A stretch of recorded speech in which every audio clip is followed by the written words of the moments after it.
Hello, everyone. Welcome to this bonus episode of A Garden a Day. This is the fourth in the series of bonus episodes this October. Each week, I have been bringing you a spooky tale fitting the season, and each has had something to do with a tree, a flower, or a garden. Next Friday, I will be bringing you our final ghost story. I do hope you will join me once again for another spooky tale. If you fear you might forget, might I ask you to subscribe or follow this podcast? That way you will be notified when the next story arrives in your podcast player. Today's story is another classic that is now in the public domain, Afterward by Edith Wharton. And today's garden episode is The Mount, Wharton's country house in Lenox, Massachusetts. That episode is already waiting for you. But we are getting a bit ahead of ourselves.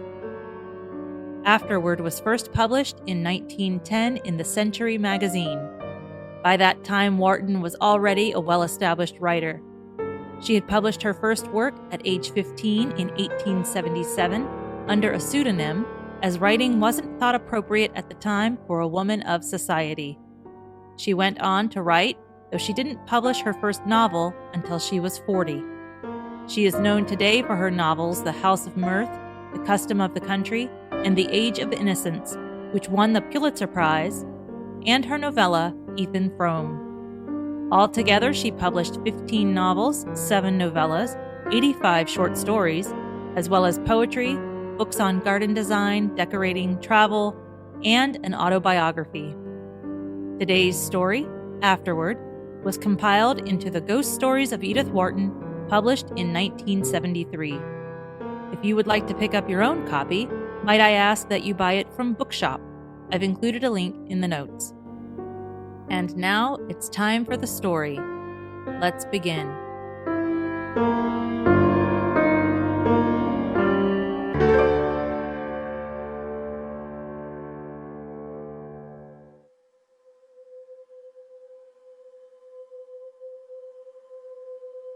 Oh, there is one, of course, but you'll never know it. The assertion, laughingly flung out 6 months earlier in a bright June garden, came back to Mary Boyne with a sharp perception of its latent significance as she stood in the December dusk waiting for the lamps to be brought into the library. The words had been spoken by their friend Alida Stair as they sat at tea on her lawn at Pangbourne, in reference to the very house of which the library in question was the central, the pivotal feature. Mary Boyne and her husband, in quest of a country place in one of the southern or southwestern counties, had, on their arrival in England, carried their problems straight to Alida Stair, who had successfully solved it in her own case, but it was not until they had rejected, almost capriciously, several practical and judicious suggestions that she threw it out. Well, there's Ling, in Dorsetshire. It belongs to Hugo's cousins, and you can get it for a song. The reasons she gave for its being obtainable on these terms, its remoteness from a station, its lack of electric light, hot water pipes, and other vulgar necessities, were exactly those pleading in its favor with two romantic Americans perversely in search of the economic drawbacks which were associated in their tradition with unusual architectural felicities. I should never believe I was living in an old house unless I was thoroughly uncomfortable, Ned Boyne, the more extravagant of the two, had jocosely insisted. The least hint of convenience would make me think it had been bought out of an exhibition, with the pieces numbered and set up again. And they had proceeded to enumerate with humorous precision their various suspicions and exactions, refusing to believe that the house their cousin recommended was really Tudor till they learned it had no heating system, or that the village church was literally in the grounds, till she assured them of the deplorable uncertainty of the water supply. "It's too uncomfortable to be true." Edward Boyne had continued to exult as the avowal of each disadvantage was successfully wrung from her, but he had cut short his rhapsody to ask, with a sudden relapse to distrust, "And the ghost? You've been concealing from us the fact that there is no ghost." Mary, at the moment, had laughed with him, yet almost with her laugh, being possessed of several sets of independent perceptions, had noted a sudden flatness of tone in Alida's answering hilarity. "Oh, Dorsetshires full of ghosts, you know." Yes, but that won't do. I don't want to have to drive 10 miles to see somebody else's ghost. I want one of my own on the premises. Is there a ghost at Ling?" His rejoinder had made Alida laugh again, and it was then that she had flung back tantalizingly, "Oh, there is one, of course, but you'll never know it." Never know it? Boyne pulled her up. But what in the world constitutes a ghost except the fact of its being known for one? I can't say, but that's the story. That there's a ghost, but that nobody knows it's a ghost? Well, not till afterward, at any rate. Till afterward. Not till long, long afterward. But if it's once been identified as an unearthly visitant, why hasn't its signalement been handed down in the family? How has it managed to preserve its incognito? Alida could only shake her head. Don't ask me, but it has. And then suddenly, Mary spoke up as if from some cavernous depth of divination.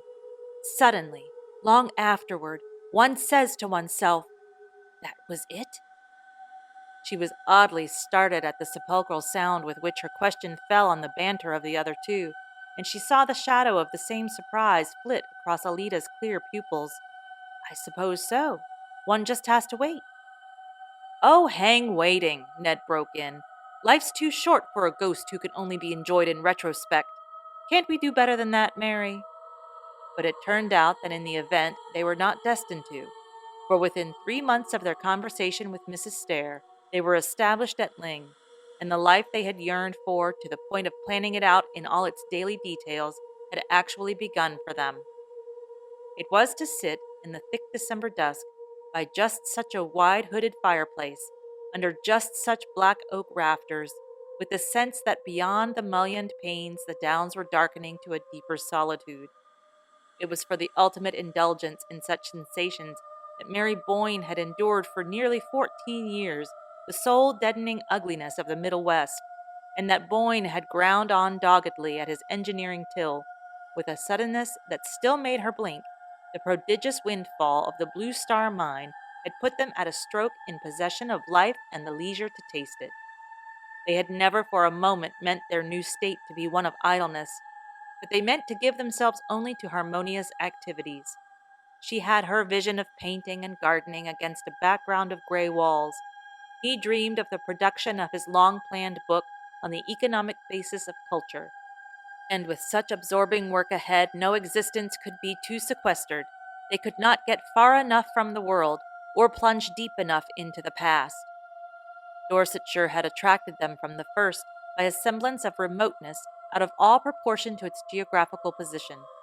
But to the Boynes it was one of the ever-recurring wonders of the whole incredibly compressed island, a nest of counties, as they put it, that for the production of its effects so little of a given quality went so far, that so few miles made a distance, and so short a distance a difference. "It's that," Ned had once enthusiastically explained, "that gives such depth to their effects, such relief to their least contrasts. They've been able to lay the butter so thick on every exquisite mouthful." The butter had certainly been laid on thick at Ling. The old gray house, hidden under a shoulder of the downs, had almost all the finer marks of commerce with a protracted past.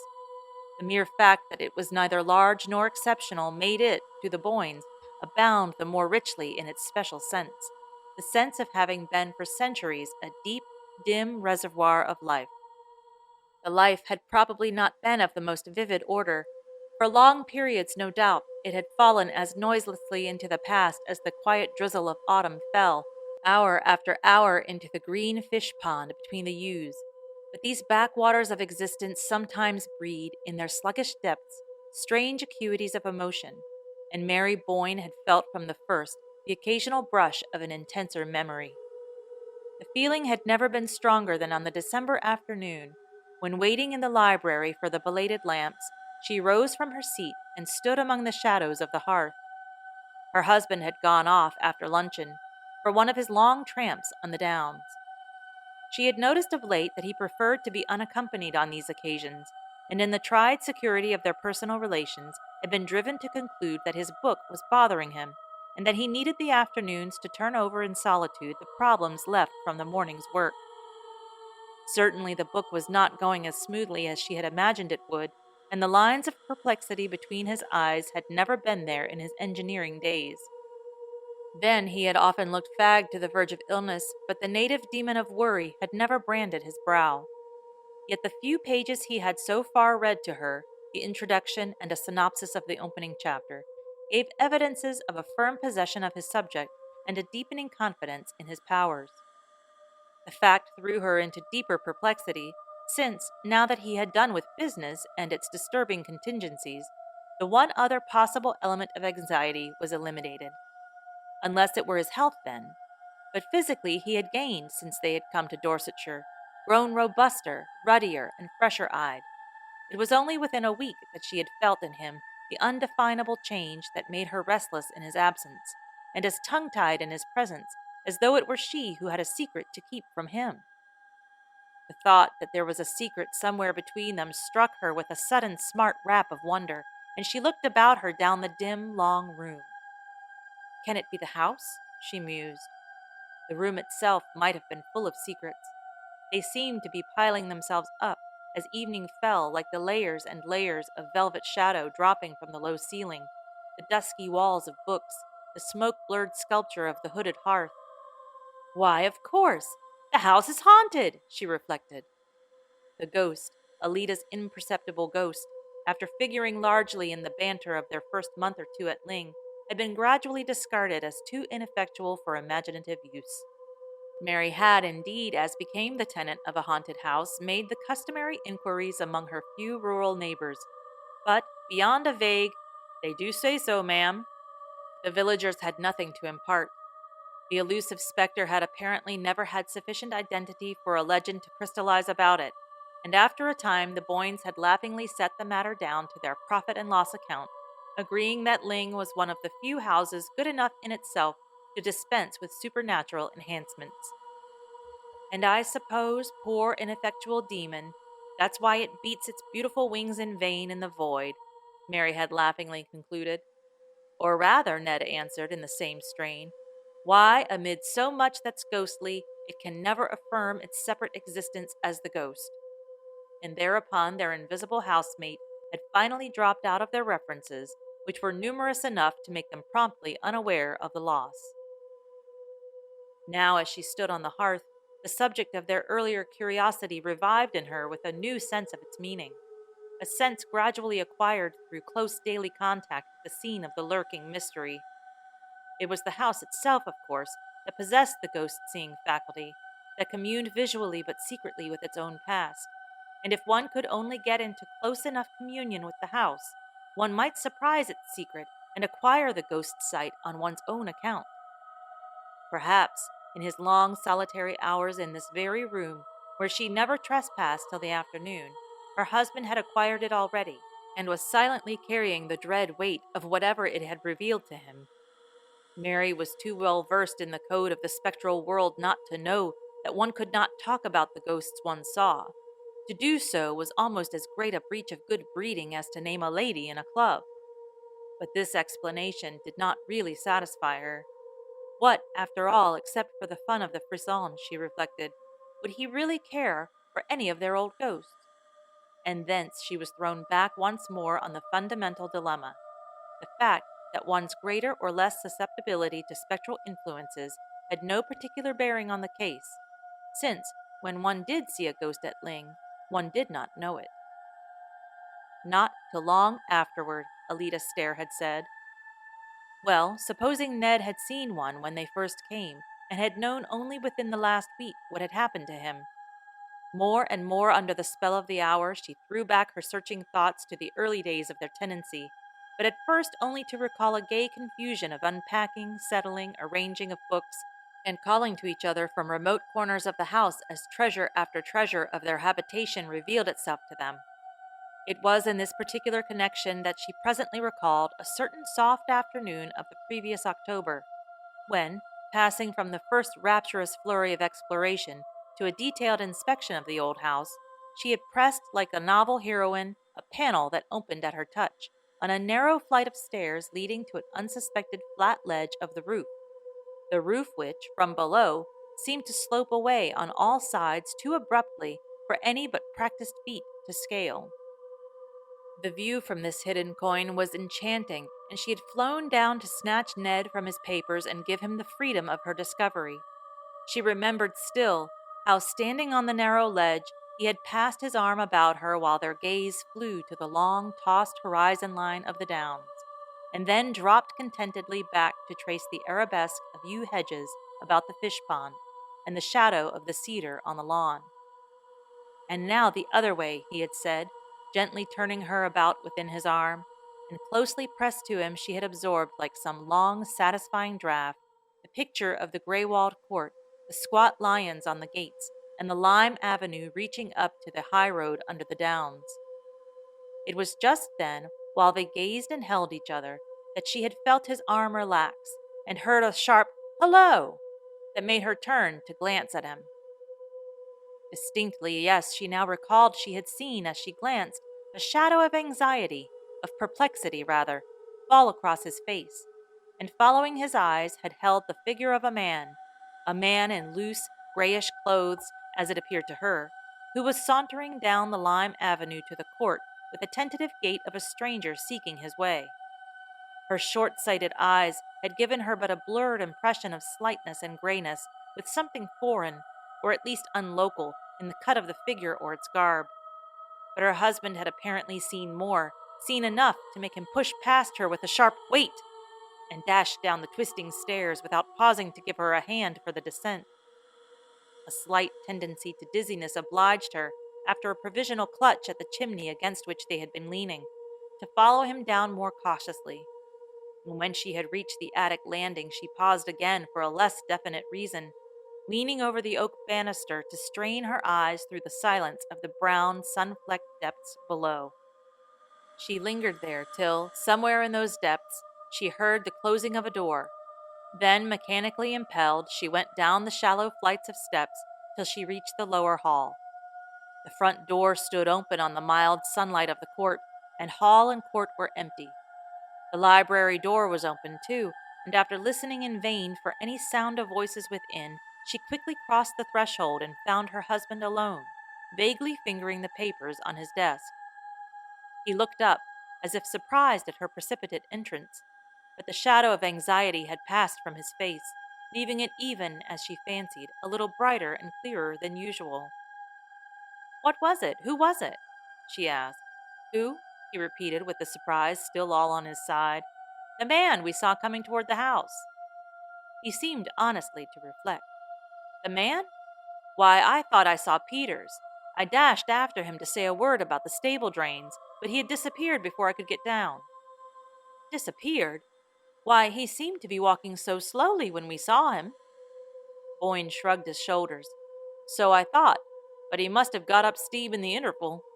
What do you say to our trying a scramble up Meldon Steep before sunset?" That was all.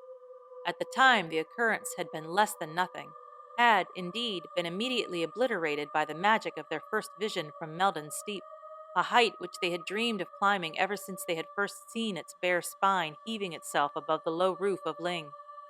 Doubtless it was the mere fact of the other incidents having occurred on the very day of their ascent to Meldon that had kept it stored away in the unconscious fold of association from which it now emerged, for in itself it had no mark of the pretentious. At the moment, there could have been nothing more natural than that Ned should dash himself from the roof in the pursuit of dilatory tradesmen.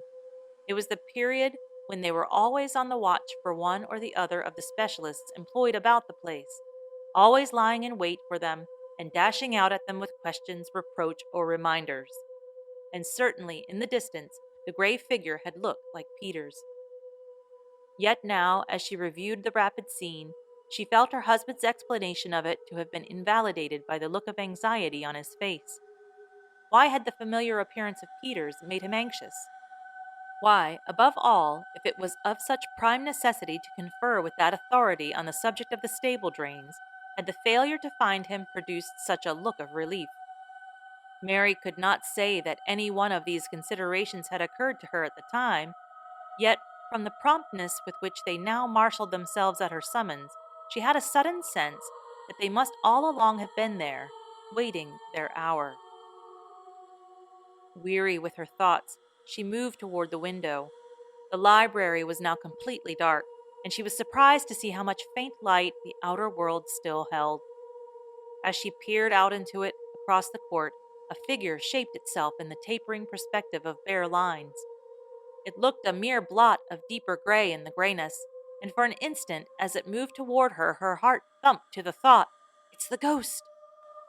She had time in that long instant to feel suddenly that the man of whom, 2 months earlier, she had a brief distant vision from the roof was now, at his predestined hour, about to reveal himself as not having been Peter's, and her spirit sank under the impending fear of the disclosure. But almost with the next tick of the clock, the ambiguous figure, gaining substance and character, showed itself even to her weak sight as her husband's, and she turned away to meet him, as he entered, with the confession of her folly. "It's really too absurd," she laughed out from the threshold, "but I never can remember." "Remember what?" Boyne questioned as they drew together. "That when one sees the Ling ghost, one never knows it." Her hand was on his sleeve, and he kept it there, but with no response in his gesture or in the lines of his fagged, preoccupied face. "Did you think you'd seen it?" he asked, after an appreciable interval. "Why, I actually took you for it, my dear, in my mad determination to spot it." "Me? Just now?" His arm dropped away, and he turned from her with a faint echo of her laugh. "Really, dearest, you'd better give it up, if that's the best you can do." "Yes, I give it up. I give it up. Have you?" she asked, turning round on him abruptly. The parlor maid had entered with letters and a lamp, and the light struck up in Boyne's face as he bent above the tray she presented. "Have you?" Mary perversely insisted, when the servant had disappeared on her errand of illumination. "Have I what?" he rejoined absently, the light bringing out the sharp stamp of worry between his brows as he turned over the letters. "Given up trying to see the ghost." Her heart beat a little at the experiment she was making. Her husband, laying his letters aside, moved away into the shadow of the hearth. "I never tried," he said, tearing open the wrapper of a newspaper. "Well, of course," Mary persisted, "the exasperating thing is that there's no use trying, since one can't be sure till so long afterward." He was unfolding the paper as if he had hardly heard her, but after a pause during which the sheets rustled spasmodically between his hands, he lifted his head to say abruptly, "Have you any idea how long?" Mary had sunk into a low chair beside the fireplace. From her seat, she looked up, startled at her husband's profile, which was darkly projected against the circle of lamplight. "No, none. Have you?" she retorted, repeating her former phrase with an added keenness of intention.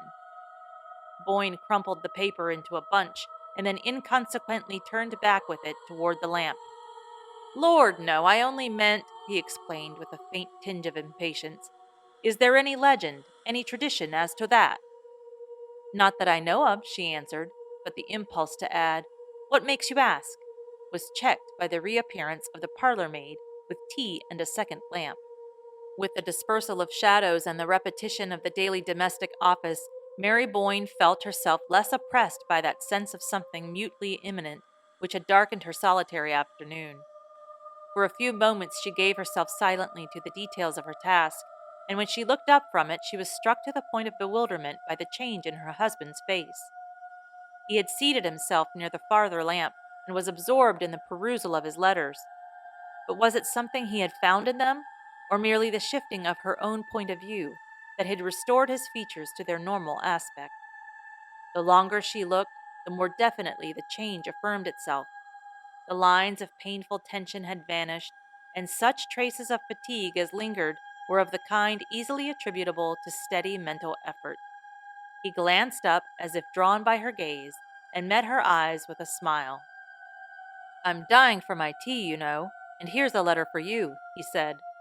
She took the letter he held out in exchange for the cup she proffered him, and returning to her seat, broke the seal with the languid gesture of the reader whose interests are all enclosed in the circle of one cherished presence.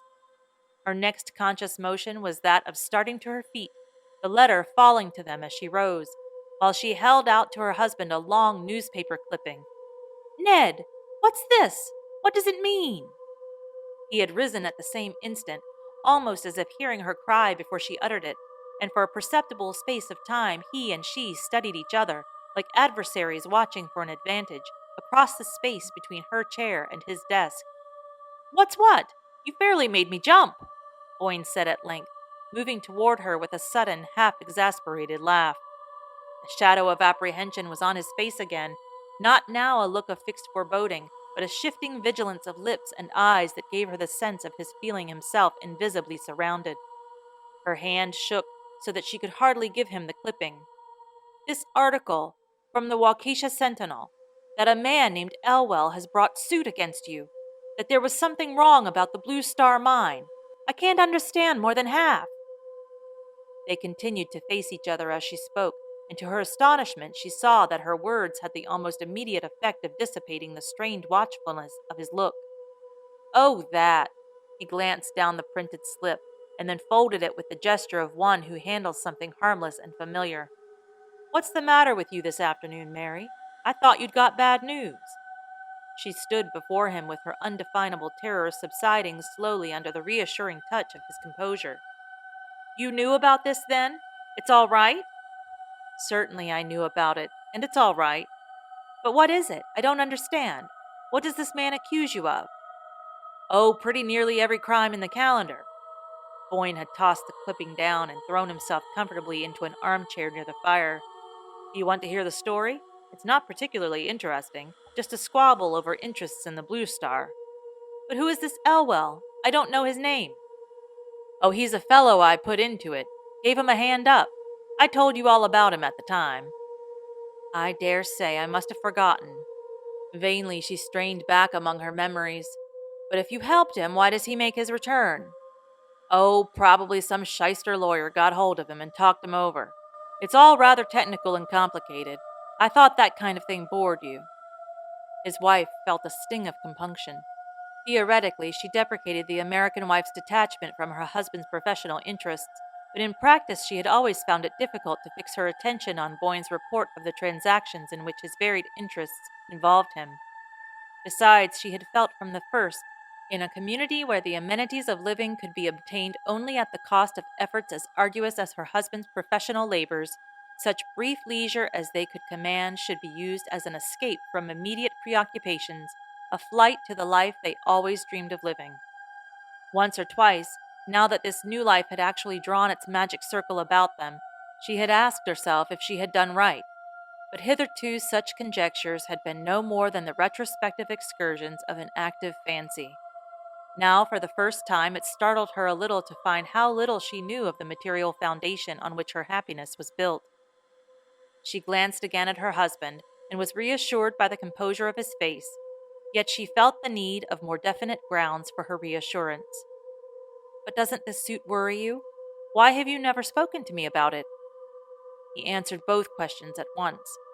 "I didn't speak of it at first because it did worry me, annoyed me, rather. But it's all ancient history now. Your correspondent must have got hold of a back number of the Sentinel." She felt a quick thrill of relief. "You mean it's over? He's lost his case?" There was a just perceptible delay in Boyne's reply.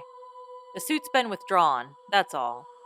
But she persisted, as if to exonerate herself from the inward charge of being too easily put off. "Withdrawn because he saw he had no chance?" "Oh, he had no chance," Boyne answered. She was still struggling with a dimly felt perplexity at the back of her thoughts. "How long ago was it withdrawn?" He paused, as if with a slight return of his former uncertainty. "I've just had the news now, but I've been expecting it." "Just now? In one of your letters?" "Yes, in one of my letters." She made no answer and was aware only, after a short interval of waiting, that he had risen and, strolling across the room, had placed himself on the sofa at her side. She felt him, as he did so, pass an arm about her. She felt his hand seek hers and clasp it, and turning slowly, drawn by the warmth of his cheek, she met the smiling clearness of his eyes. "It's all right? It's all right?" she questioned through the flood of her dissolving doubts. "And I give you my word it never was righter," he laughed back at her, holding her close. One of the strangest things she was afterward to recall, out of all the next day's incredible strangeness, was the sudden and complete recovery of her sense of security. It was in the air when she spoke in her low-ceilinged, dusky room. It accompanied her downstairs to the breakfast table, flashed out at her from the fire, and reduplicated itself brightly from the flanks of the urn and the sturdy flutings of the Georgian teapot. It was as if, in some roundabout way, all her diffused apprehensions of the previous day, with their moment of sharp concentration about the newspaper article, as if this dim questioning of the future and startled return upon the past, had between them liquidated the arrears of some haunting moral obligation. If she had indeed been careless of her husband's affairs, it was, her new state seemed to prove, because her faith in him instinctively justified such carelessness, and his right to her faith had overwhelmingly affirmed itself in the very face of menace and suspicion. She had never seen him more untroubled, more naturally and unconsciously in possession of himself than after the cross-examination to which she had subjected him. It was almost as if he had been aware of her lurking doubts and had wanted the air cleared as much as she did. It was as clear, thank heaven, as the bright outer light that surprised her almost with a touch of summer when she issued from the house for her daily round of the gardens. She had left Boyne at his desk, indulging herself, as she passed the library door, by a last peep at his quiet face, where he bent, pipe in his mouth, above his papers, and now she had her own morning's task to perform. The task involved on such charmed winter days almost as much delighted loitering about the different quarters of her domain as if spring were already at work on shrubs and borders. There were such inexhaustible possibilities still before her, such opportunities to bring out the latent graces of the old place, without a single irreverent touch of alteration, that the winter months were all too short to plan what spring and autumn executed. And her recovered sense of safety gave, on this particular morning, a peculiar zest to her progress through the sweet, still place.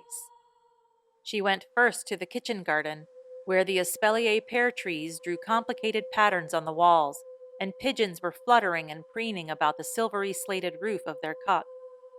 There was something wrong about the piping of the hothouse, and she was expecting an authority from Dorchester, who was to drive out between trains and make a diagnosis of the boiler. But when she dipped into the damp heat of the greenhouses, among the spiced scents and waxy pinks and reds of old-fashioned exotics, even the flora of Ling was in the note. She learned that the great man had not arrived, and the day being too rare to waste in an artificial atmosphere, she came out again and paced slowly along the springy turf of the bowling green to the gardens behind the house. At their farther end rose a grass terrace, commanding, over the fish pond and the yew hedges, a view of the long house front, with its twisted chimney stacks and the blue shadows of its roof angles, all drenched in the pale gold moisture of the air. Seen thus across the level tracery of the yews, under the suffused mild light, it sent her, from its open windows and hospitably smoking chimneys, the look of some warm human presence, of a mind slowly ripened on a sunny wall of experience. She had never before had so deep a sense of her intimacy with it, such a conviction that its secrets were all beneficent, kept, as they said to children, for one's good. So complete a trust in its power to gather up her life and Ned's into the harmonious pattern of the long, long story it sat there weaving in the sun. She heard steps behind her and turned, expecting to see the gardener, accompanied by the engineer from Dorchester. But only one figure was in sight, that of a youngish, slightly built man who, for reasons she could not on the spot have specified, did not remotely resemble her preconceived notion of an authority on hothouse boilers. The newcomer, on seeing her, lifted his hat and paused with the air of a gentleman. Perhaps a traveler, desirous of having it immediately known that his intrusion is involuntary. The local fame of Ling occasionally attracted the more intelligent sightseer, and Mary half expected to see the stranger dissemble a camera or justify his presence by producing it. But he made no gesture of any sort, and after a moment she asked, in a tone responding to the courteous deprecation of his attitude, "Is there anyone you wish to see?" "I came to see Mr. Boyne," he replied. His intonation, rather than his accent, was faintly American, and Mary, at the familiar note, looked at him more closely. The brim of his soft felt hat cast a shade on his face, which, thus obscured, wore to her short-sighted gaze a look of seriousness, as of a person arriving on business, and civilly but firmly aware of his rights. Past experience had made Mary equally sensible to such claims, but she was jealous of her husband's morning hours and doubtful of his having given anyone the right to intrude on them. "Have you an appointment with Mr. Boyne?" she asked.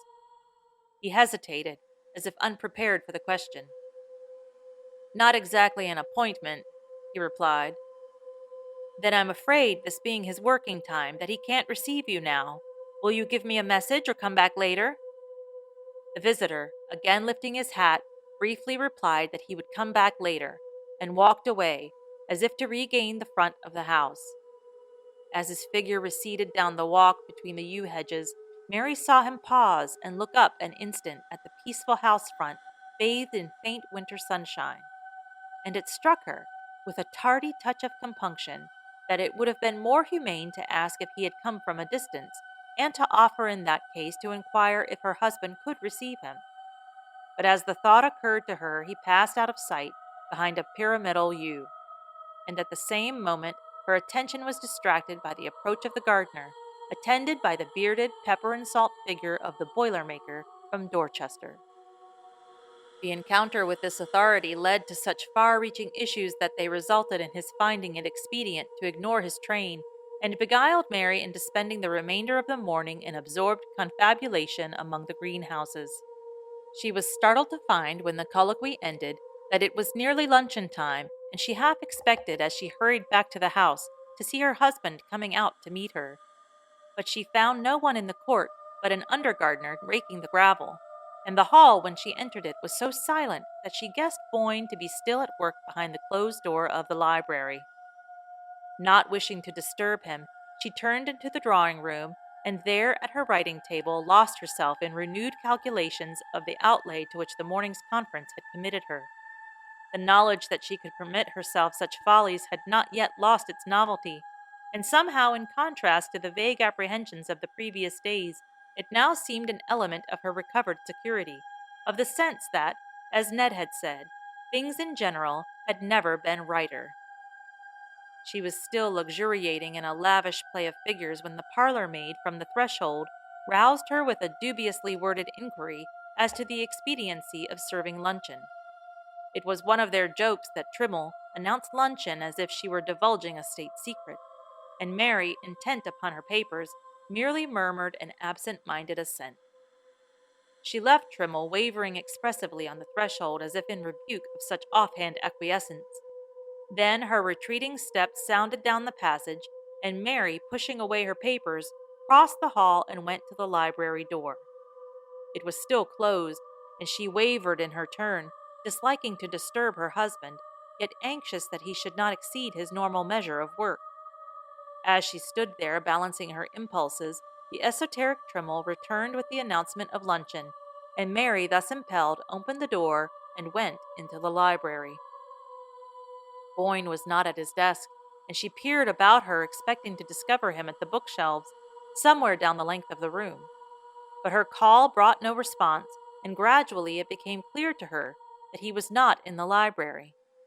She turned back to the parlor-maid. "Mr. Boyne must be upstairs. Please tell him that luncheon is ready." The parlor-maid appeared to hesitate between the obvious duty of obeying orders and an equally obvious conviction of the foolishness of the injunction laid upon her. The struggle resulted in her saying doubtfully, "If you please, madam, Mr. Boyne's not upstairs." "Not in his room, are you sure?" "I'm sure, madam." Mary consulted the clock. "Where is he, then?" "He's gone out," Trimble announced, with the superior air of one who has respectfully waited for the question that a well-ordered mind would have first propounded. Mary's previous conjecture had been right, then.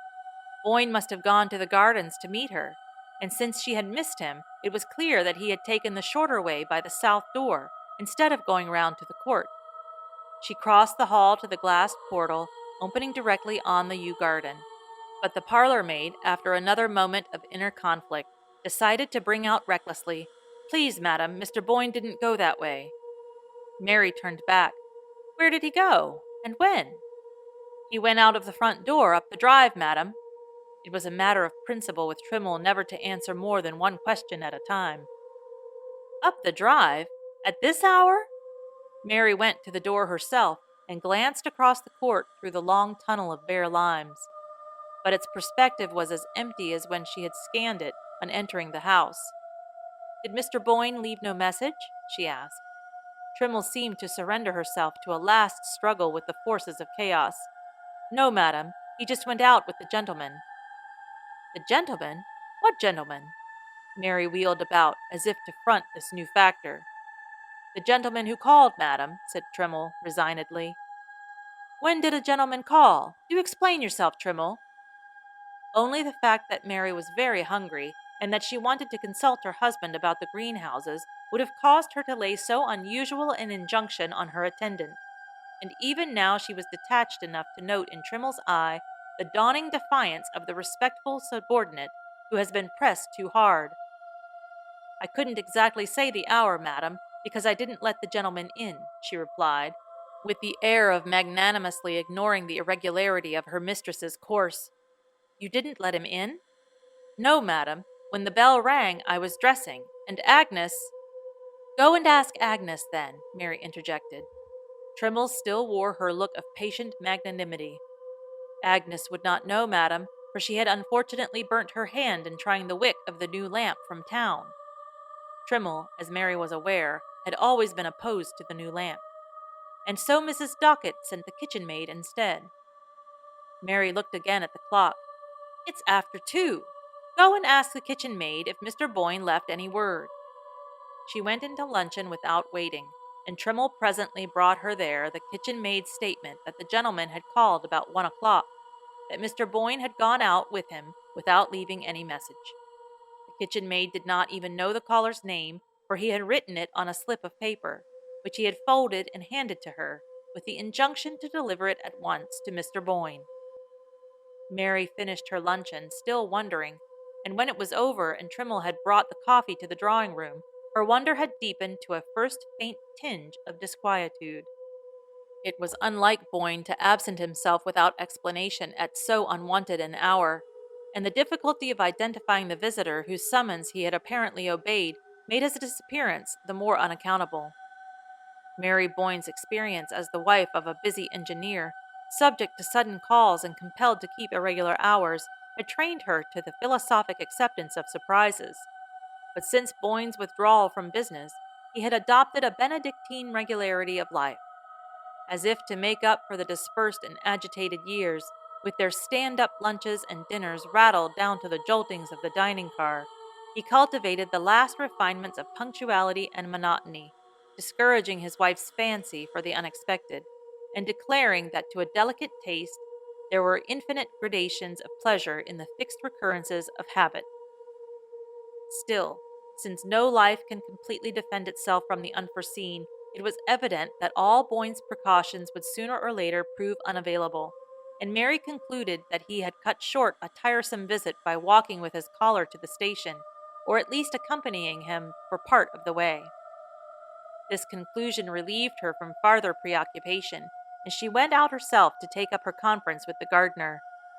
Thence she walked to the village post office, a mile or so away, and when she turned toward home, the early twilight was setting in.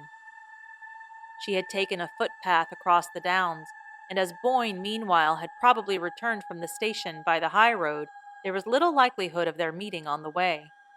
She felt sure, however, of his having reached the house before her, so sure that, when she entered it herself, without even pausing to inquire of Trimmel, she made directly for the library.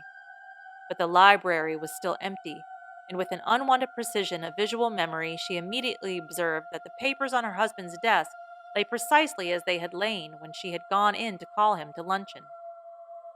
Then, of a sudden, she was seized by a vague dread of the unknown. She had closed the door behind her on entering, and as she stood alone in the long, silent, shadowy room, her dread seemed to take shape and sound, to be there audibly breathing and lurking among the shadows. Her short-sighted eyes strained through them, half discerning an actual presence, something aloof that watched and knew. And in the recoil from that intangible propinquity, she threw herself suddenly on the bell rope and gave it a desperate pull. The long, quavering summons brought Trimmel in precipitately with a lamp, and Mary breathed again at this sobering reappearance of the usual. "You may bring tea if Mr. Boyne is in," she said, to justify her ring. "Very well, madam, but Mr. Boyne is not in," said Trimmel, putting down the lamp. "Not in? You mean he's come back and gone out again?" "No, madam, he's never been back." The dread stirred again, and Mary knew that now it had her fast. "Not since he went out with the gentleman." "Not since he went out with the gentleman." But who was the gentleman? Mary gasped out, with the sharp note of someone trying to be heard through a confusion of meaningless noises. "That I couldn't say, madam." Trimmel, standing there by the lamp, seemed suddenly to grow less round and rosy, as though eclipsed by the same creeping shade of apprehension. "But the kitchen maid knows. Wasn't it the kitchen maid who let him in?" "She doesn't know him either, madam, for he wrote his name on a folded paper." Mary, through her agitation, was aware that they were both designating the unknown visitor by a vague pronoun, instead of the conventional formula which, till then, had kept their allusions within the bounds of custom. And at the same moment, her mind caught at the suggestion of the folded paper. "But he must have a name. Where is the paper?" She moved to the desk and began to turn over the scattered documents that littered it. The first that caught her eye was an unfinished letter in her husband's hand, with his pen lying across it, as though dropped there at a sudden summons. "My dear Parvis." Who was Parvis? "I have just received your letter announcing Elwell's death, and while I suppose there is now no farther risk of trouble, it might be safer—" She tossed the sheet aside and continued her search, but no folded paper was discoverable among the letters and pages of manuscript which had been swept together in a promiscuous heap, as if by a hurried or a startled gesture. But the kitchen maid saw him. "Send her here," she commanded, wondering at her dullness in not thinking sooner of so simple a solution. Trimmel, at the behest, vanished in a flash, as if thankful to be out of the room, and when she reappeared, conducting the agitated underling, Mary had regained her self-possession and had her questions pat. The gentleman was a stranger, yes, that she understood. But what had he said? And above all, what had he looked like?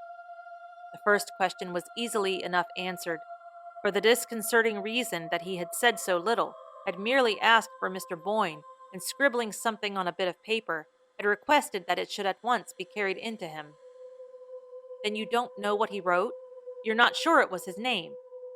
The kitchen maid was not sure, but supposed it was, since he had written it in answer to her inquiry as to whom she should announce. "And when you carried the paper in to Mr. Boyne, what did he say?" The kitchen maid did not think that Mr. Boyne had said anything, but she could not be sure, for just as she had handed him the paper and he was opening it, she had become aware that the visitor had followed her into the library, and she had slipped out, leaving the two gentlemen together. "But then, if you left them in the library, how do you know that they went out of the house?"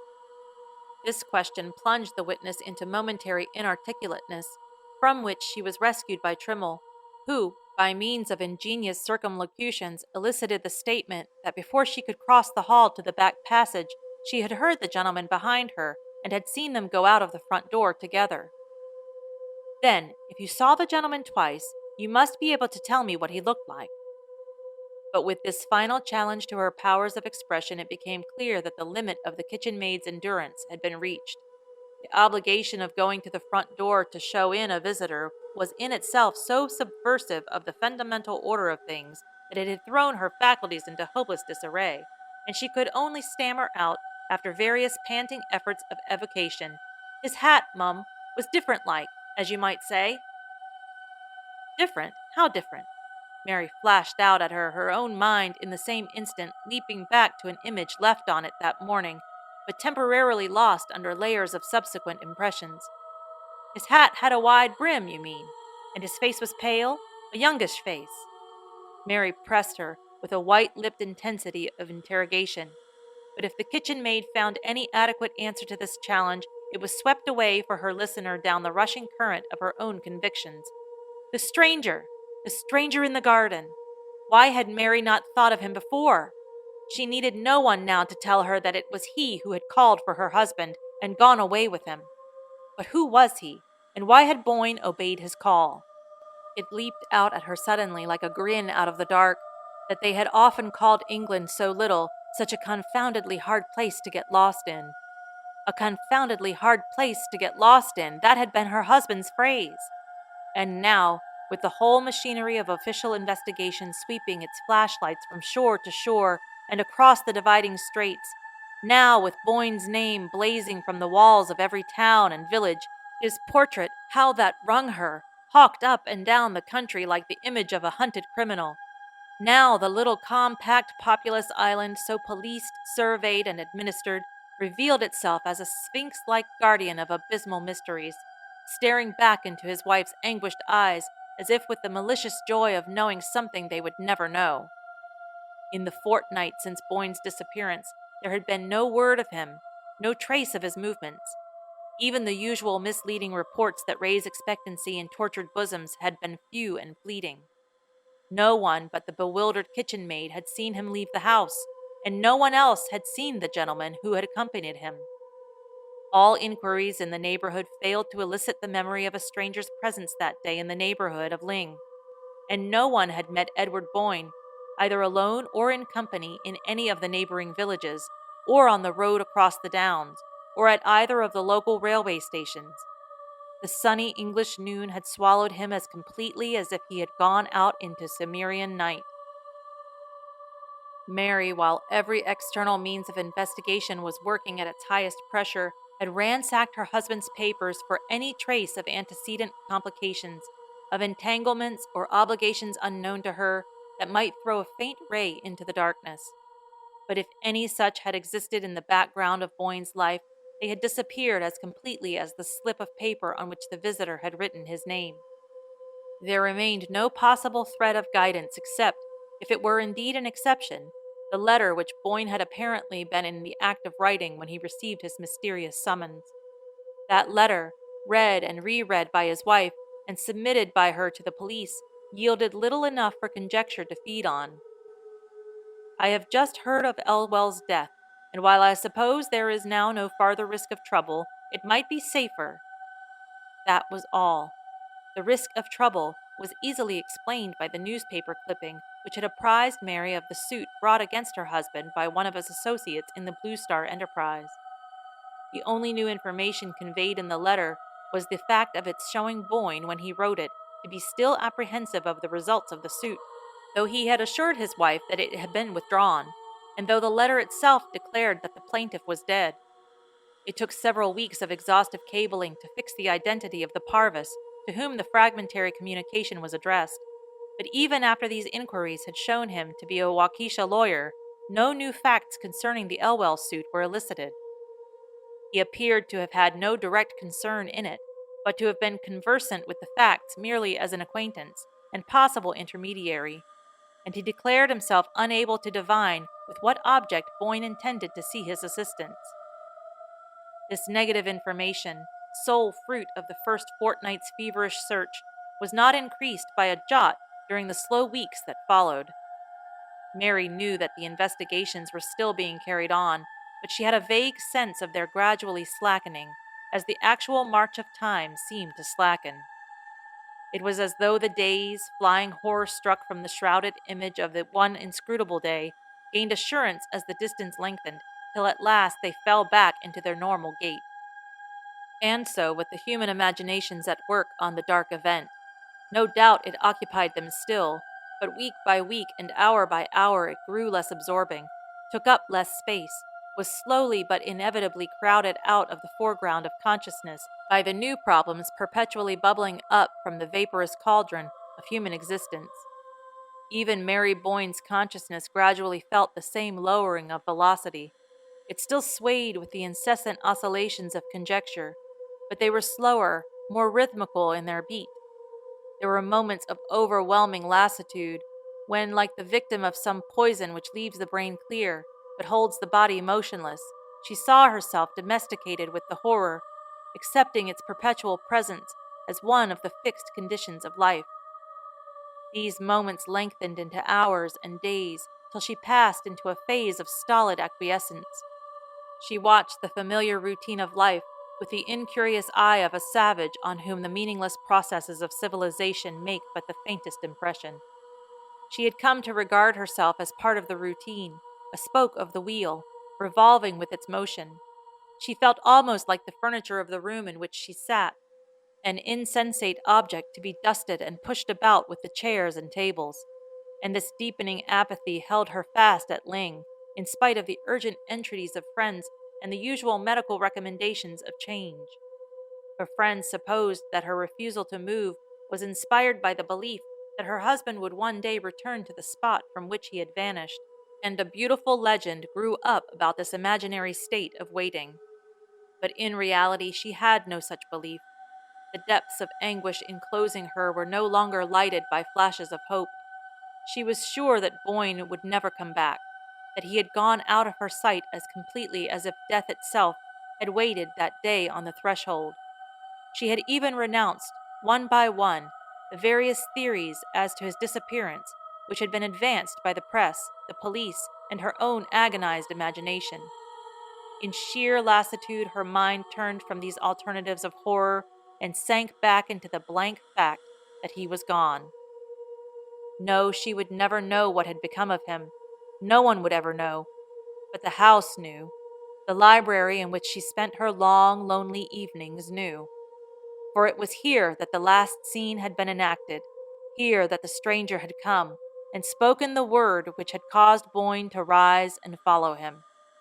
The floor she trod had felt his tread, the books on the shelves had seen his face, and there were moments when the intense consciousness of the old dusky walls seemed about to break out into some audible revelation of their secret. But the revelation never came, and she knew it would never come. Ling was not one of the garrulous old houses that betray the secrets entrusted to them. Its very legend proved that it had always been the mute accomplice, the incorruptible custodian of the mysteries it had surprised. And Mary Boyne, sitting face to face with its pretentious silence, felt the futility of seeking to break it by any human means. I don't say it wasn't straight, yet don't say it was straight. It was business. Mary, at the words, lifted her head with a start and looked intently at the speaker. When, half an hour before, a card with Mr. Parvis on it had been brought up to her, she had been immediately aware that the name had been a part of her consciousness ever since she had read it at the head of Boyne's unfinished letter. In the library she had found awaiting her a small, neutral-tinted man with a bald head and gold eyeglasses, and it sent a strange tremor through her to know that this was the person to whom her husband's last known thought had been directed.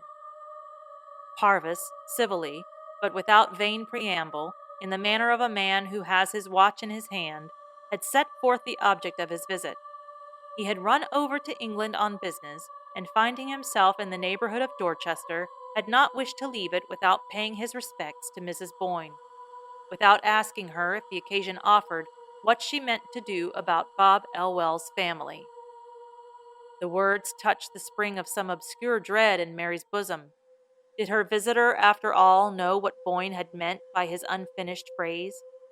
She asked for an elucidation of his question, and noticed at once that he seemed surprised at her continued ignorance of the subject.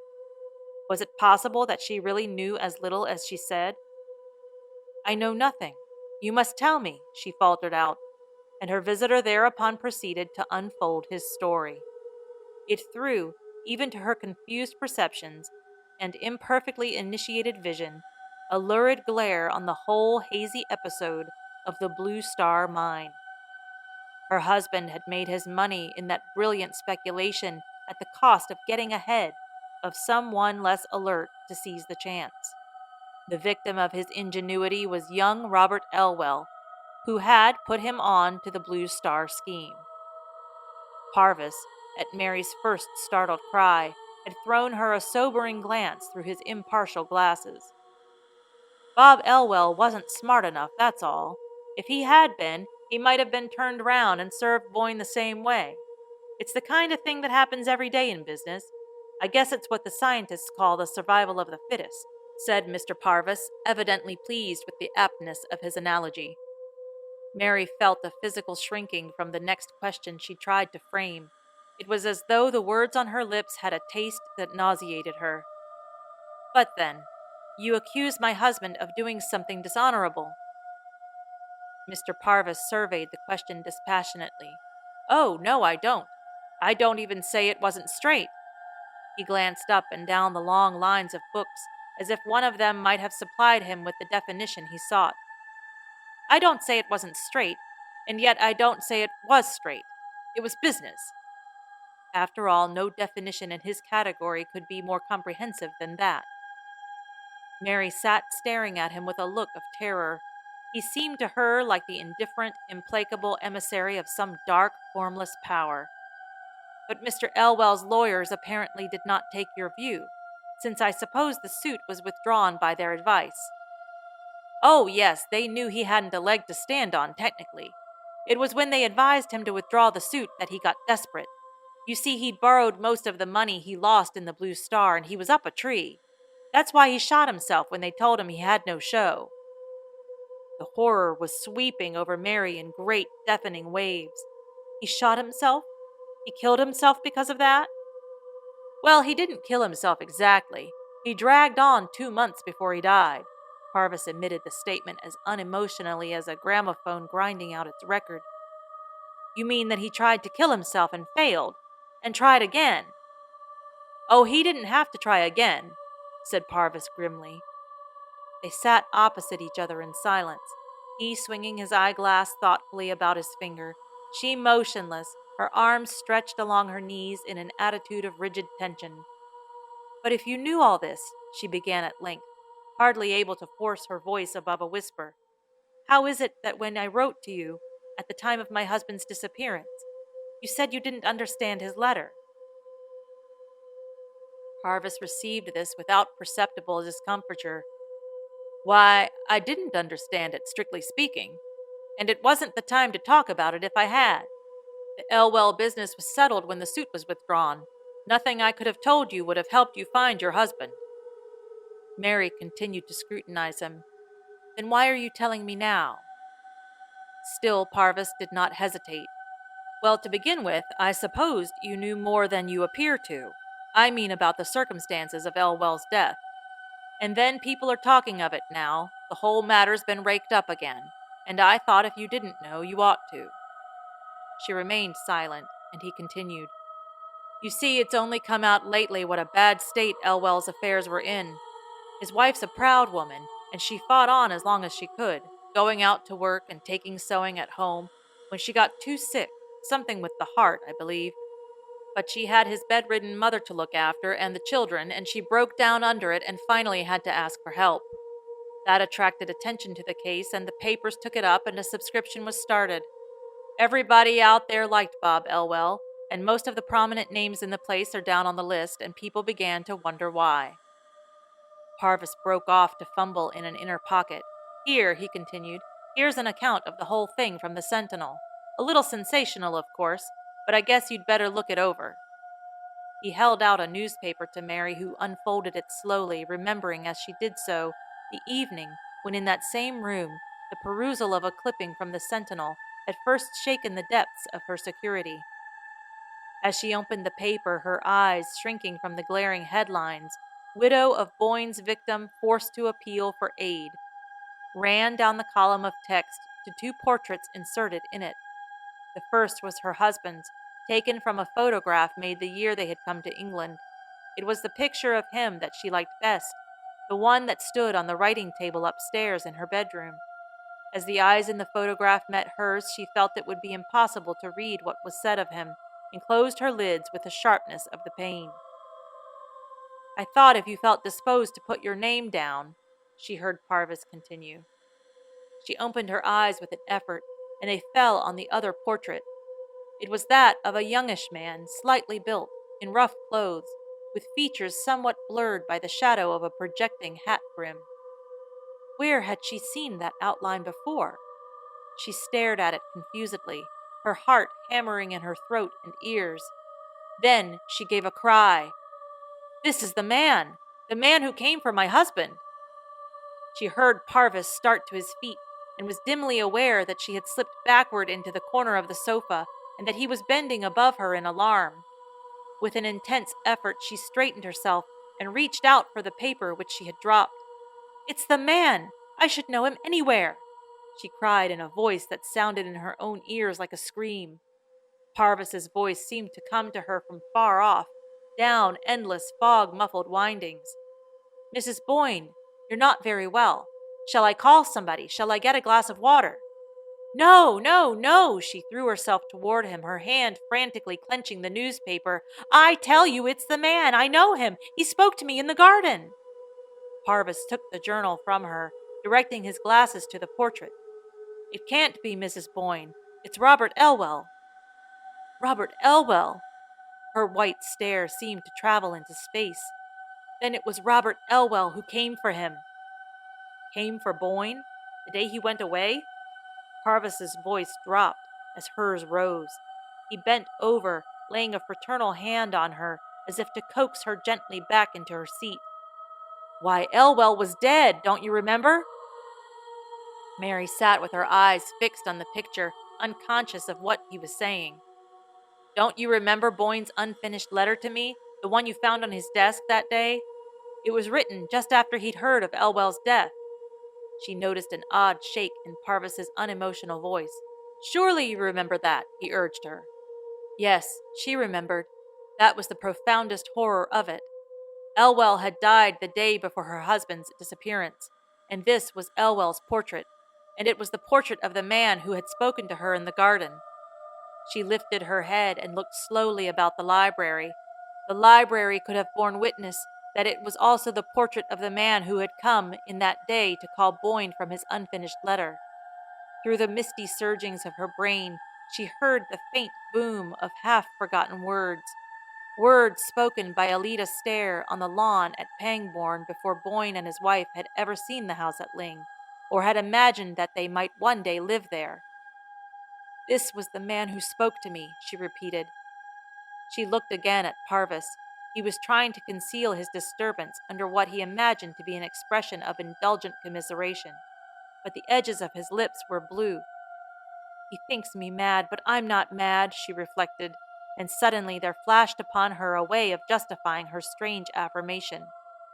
She sat quiet, controlling the quiver of her lips, and waiting till she could trust her voice to keep its habitual level. Then she said, looking straight at Parvis, "Will you answer me one question, please? When was it that Robert Elwell tried to kill himself?" "When? When?" Parvis stammered. "Yes, the date. Please try to remember." She saw that he was growing still more afraid of her. "I have a reason," she insisted gently. Yes, only I can't remember. About 2 months before, I should say." "I want the date," she repeated. Parvis picked up the newspaper. "We might see here," he said, still humoring her. He ran his eyes down the page. "Here it is, last October, the—" She caught the words from him. "The 20th, wasn't it?" With a sharp look at her, he verified. "Yes, the 20th. Then you did know." "I know now." Her white stare continued to travel past him. "Sunday, the 20th. That was the day he came first." Parvis's voice was almost inaudible. "Came here first?" "Yes."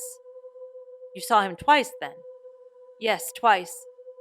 She breathed it at him with dilated eyes. "He came first on the 20th of October. I remember the date because it was the day we went up Meldon Steep for the first time." She felt a faint gasp of inward laughter at the thought that but for that she might have forgotten. Parvis continued to scrutinize her, as if trying to intercept her gaze. "We saw him from the roof," she went on. "He came down the lime avenue toward the house. He was dressed just as he is in that picture. My husband saw him first. He was frightened and ran down ahead of me, but there was no one there. He had vanished." "Elwell had vanished?" Parvis faltered. "Yes."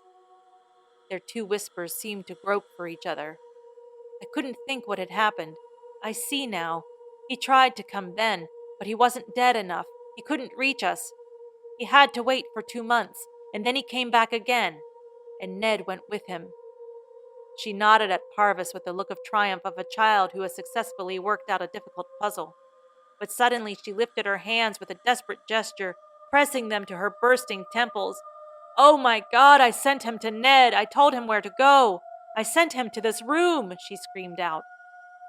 She felt the walls of the room rush toward her, like inward falling ruins, and she heard Parvis a long way off, as if through the ruins, crying to her and struggling to get at her. But she was numb to his touch. She did not know what he was saying. Through the tumult, she heard but one clear note, the voice of Alida Stair, speaking on the lawn at Pangbourne. "You won't know till afterward," it said.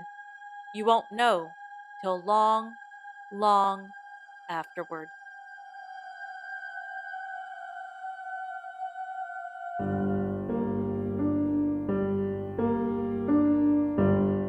I hope you have enjoyed today's story. There is only one left for the season. Join me here next week on Halloween for our final spooky tale. Until then, I hope you enjoy our other podcast episodes. We have 3 other ghost stories and 297 gardens already waiting for you.